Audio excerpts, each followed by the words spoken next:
அமைச்சர் துரைமுருகன் மாற்றுத்திறனாளிகளை இழிவுபடுத்தி பேசியதாக கூறி தமிழ்நாடு மாற்றுத்திறனாளிகள் முன்னேற்ற உரிமை மீட்பு சங்கம் சார்பில் மதுரை மாவட்ட ஆட்சியர் அலுவலகம் அருகே ஆர்ப்பாட்டம் நடைபெற்றது.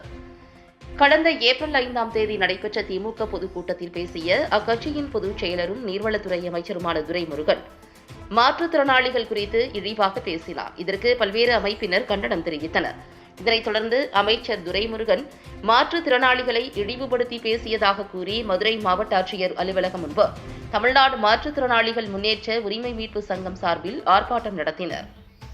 இந்நிலையில் அவர் மீது சட்டப்படி நடவடிக்கை எடுக்க வேண்டும், அவர் மன்னிப்பு கேட்க வேண்டும் என வலியுறுத்தி மாற்றுத்திறனாளி சங்கம் சார்பில் ஆர்ப்பாட்டம் நடத்தினர். இதில் செய்தியாளர்களிடம் கூறுகையில், முறையில் கொடுப்போம்னு சொல்லி தமிழக முதல்வர் அறிவிச்சிருக்காரு.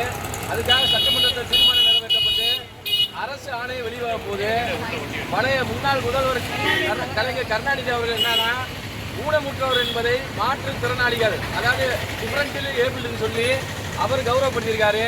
ஆனால் இன்னைக்கு 86 வயசு ஆகிருக்கிற இந்த துரைமுருகன் இவர் கழக பொதுச் செயலாளர் இருக்கிறாரு.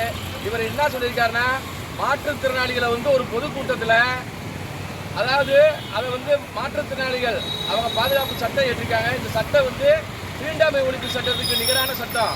இது வினையில வெளிவர முடியாத சட்டம். இவர் என்ன சொல்லியிருக்காருன்னா, மாற்றுத்திறனாளி ஊனத்தை குறிப்பிடும் வகையில நொண்டி கூன் குருடு என்று சொல்லியிருக்காரு. இதுல இவரோட வக்கர என்ன தெரிய வருது. இவர் தைரியமான ஆளா இருந்தா தீண்டாமை இதுல தாழ்த்தப்பட்டவங்க ஜாதியை சொல்லி இவர் பெயரை சொல்லி குறிப்பிடட்டும். அப்ப அவங்களுக்கு அப்போட பயம் இருக்கிறவரு இன்றைக்கு மாற்றுத்திறனாளிகளை ஓப்பனா பொதுக்கூட்டத்தில் சொன்னாரு. அதுக்கு கூடி இருக்கிறவங்களா சிரிக்கிறாங்க. இவங்க மேல தமிழக முதல்வரையும் தமிழக காவல்துறையும் நடவடிக்கை எடுக்க வேண்டும் என்று இன்றைக்கு தமிழ்நாடு மாற்றுத்திறனாளி முன்னேற்ற உரிமை மீட்பு சங்கம் சார்பாக மதுரையில் ஆர்ப்பாட்டம் துவங்கியிருக்கோம். இன்றைக்கு துவங்கியிருந்த ஆர்ப்பாட்டம் அமைச்சர் துரைமுருகனை கண்டித்து தான். இதுல எவ்வித அரசியலும் கிடையாது.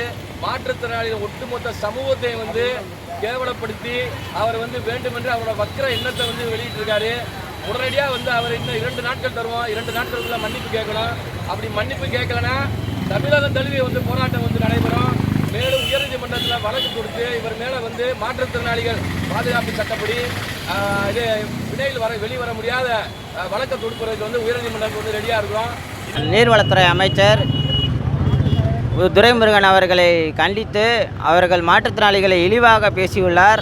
ஒரு பொதுக்கூட்டத்தில் இழிவாக மாற்றுத்திறனாளிகளை எடுத்துக்காட்டாக பேசுவதற்கு மாற்றுத்திறனாளிகள் தான் கிடைத்தார்களா?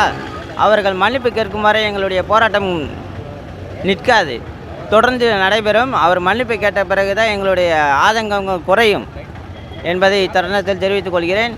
ஒரு சாதாரண ஒரு மனிதரை எடுத்துக்காட்டாக சொல்கிறதுக்கு ஒரு வளர்ந்த ஒரு பெரிய பேர் தெரியலைன்னா, அவருக்கு பேர் தெரியலைன்னா அவர் வளர்த்தியானவர், குட்டையானவர், சுருட்ட முடிக்காரு அப்படின்னு சொல்கிறாங்க. ஆனால் இதை மாற்றுத்திறனாளிகளை எடுத்துக்காட்டாக சொல்கிறதுக்கு அவங்களுடைய உடல் குறைகளை சுட்டி காட்டி பேசுகிறாங்க. இது மிகப்பெரிய தவறு. அதே மாதிரி தாழ்த்தப்பட்ட வகுப்பினரை ஜாதி வாரியாக சொல்கிறது கிடையாது. அப்படி சொன்னால் அதுக்குண்டான தண்டனைகள் அதிகமாக இருக்குது. இதே மாற்றுத்திறனாளிகளை இழிவாக பேசும்போது அவங்களுக்கு என்ன மாதிரியான தண்டனைகள் கொடுக்குறீங்க? நீங்கள் எதுவுமே கொடுக்குறது கிடையாது. எங்களுக்கு மன வேதனையாக இருக்குது. இதை நீங்கள் அதை தடுக்கிறதுக்கு என்ன ஏற்பாடு செய்யணுமோ தமிழக அரசும் சரி, நீர்வளத்துறை அமைச்சர் அதுக்கு உண்டான மன்னிப்பை கேட்டாகணும். ஆர் கோபி, தமிழ்நாடு மாற்றுத்திறனாளிகள் முன்னேற்ற உரிமை மீட்பு சங்கம், மதுரை மாவட்ட செயலாளர் ஆர் கோபி.